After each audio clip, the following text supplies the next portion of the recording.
I don't know if this was a dream or what. I honestly have no idea, but I'll share my story anyway.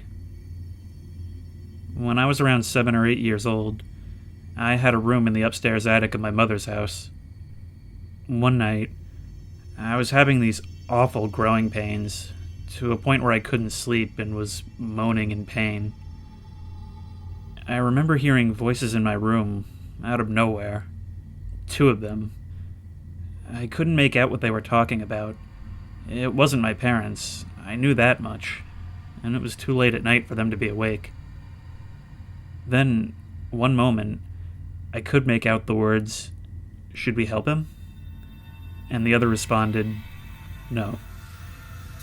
A few minutes after that, and mind you, my room was pitch black, so I couldn't see what was going on, I heard the door to my room suddenly slam shut. Moments after that, my mom came rushing into my room asking what was going on, and I tried to explain that it wasn't me. I still have no clue what happened. I swear, though, that place was really creepy.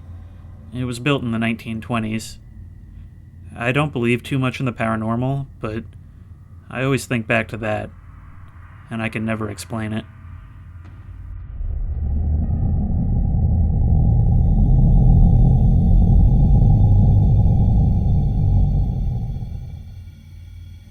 My great-grandma died when I was 16. I was at her house afterwards with some relatives, and we were going through her things trying to figure out what we wanted to keep and what we wanted to throw out. While rummaging through a storage closet, I uncovered an old child-sized piano. My mom put it in the living room, along with some other assorted items. Later that afternoon, we were all chatting in the kitchen, when suddenly, we heard tiny little piano tinks, to the tune of "Mary Had a Little Lamb." Everyone in the house was with us in the kitchen, so we had no idea who could be playing the piano. I popped my head around the doorway to see, and as soon as I did, the piano playing stopped. I looked over and saw the piano, in the same place, only now upside down.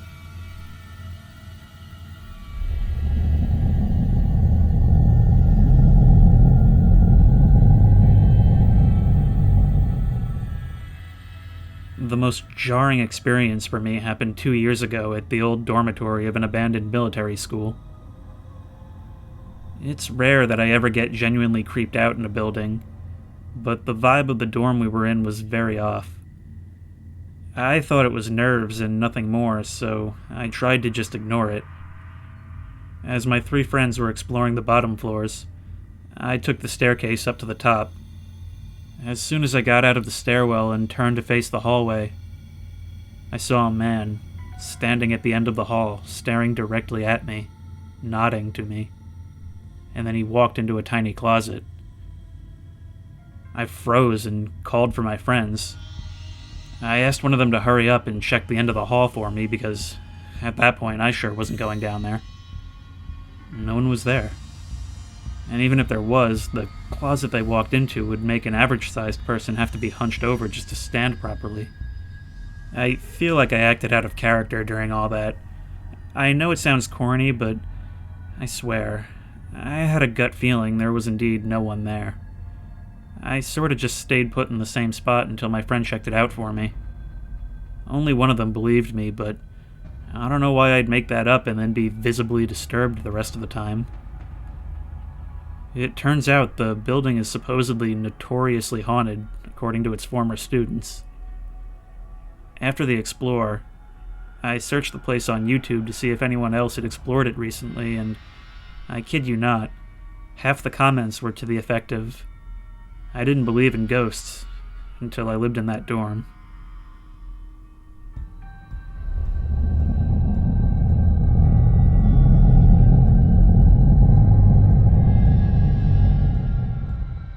I live in an apartment above a bar. Back then, in 2013, the bar was closed down due to fights, selling to the underage, all that delicious stuff. About 2 or 3 months after the bar closed down, I started noticing some strange but subtle things starting to happen. Doors being open after I shut them, cupboards randomly swinging open, all that kind of stuff. Slowly, over the course of weeks, things began to progressively get worse. Slowly, over the course of weeks, things began to progressively get worse.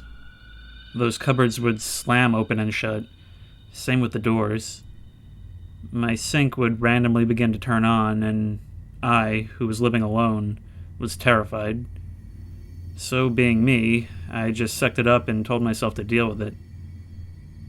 At this point, I was incredibly paranoid, to the point where I would sleep with the lights on and put blankets over the windows, just in case I look outside of it and see something staring back at me.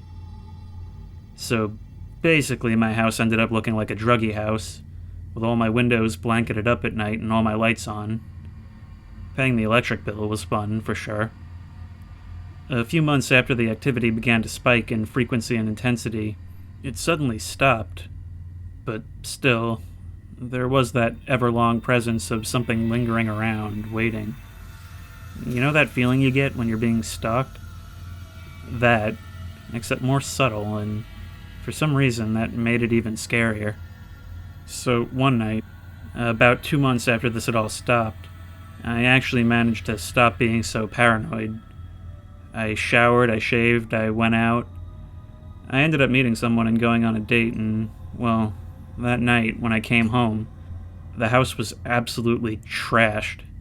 Like, seriously, the fridge was toppled to the ground, cupboards wide open with plates strewn across the floor, chairs placed on their sides, all that. So my first thought was that I had been robbed, and I went to check my savings. When I got there, all my money was still there, with the jar being completely untouched. The scariest part about this is that mostly everything was stacked perfectly, or laid down perfectly, not at an angle, but just pointing. I had started to rebuild my poor trashed apartment when I noticed something weird. All of the meat in my freezer was missing. I still haven't figured out what happened to it. So, yeah. After this event, everything just kind of stopped, and I no longer get that stalked feeling. I don't know if someone really was stalking me, or a ghost, or what. I really just don't know.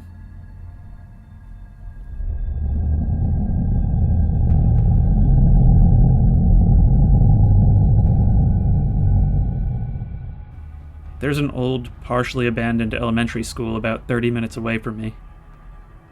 It's still used to this day, primarily as a daycare and meeting center. Half of the building is unused, but still stays up. One night, I decided to sneak in late and have a look around. I climbed up on one side of the building where there's a window. I opened it up and took a 7-foot drop into the gym. I started going through the school with one of my friends, and we got to the second floor to find a string hanging from the ceiling. We pulled it and found that it led to a sort of tower or attic of the building. I climbed up first because my friend was too scared to. There were cobwebs all over the place. It was really old and dark up there.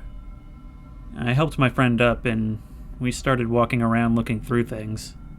We both acknowledged a bad feeling, but my friend was the only one to act on it and started to go down the ladder.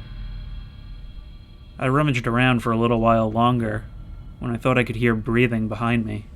I tried to turn around, but I felt something push against my head to prevent me from turning. Suddenly, I could hear laughter. I bolted and started climbing down the ladder like a madman, stepping on my friend's hands in the process. We both fell to the floor, and whatever was up there slammed the door shut. We both ran like hell back to the gym. My buddy boosted me up to the window, and I turned around to see it closed. We both ran like hell back to the gym. My buddy boosted me up to the window. I turned around to pull him back up, only to now see that the window was closed. The window had a handprint on it, on the inside. There was no way my friend could have jumped that high for him or me to have done it. I practically tore the window open and pulled him out. We ran back to the car and drove away. As we did, we could see a light on in the tower.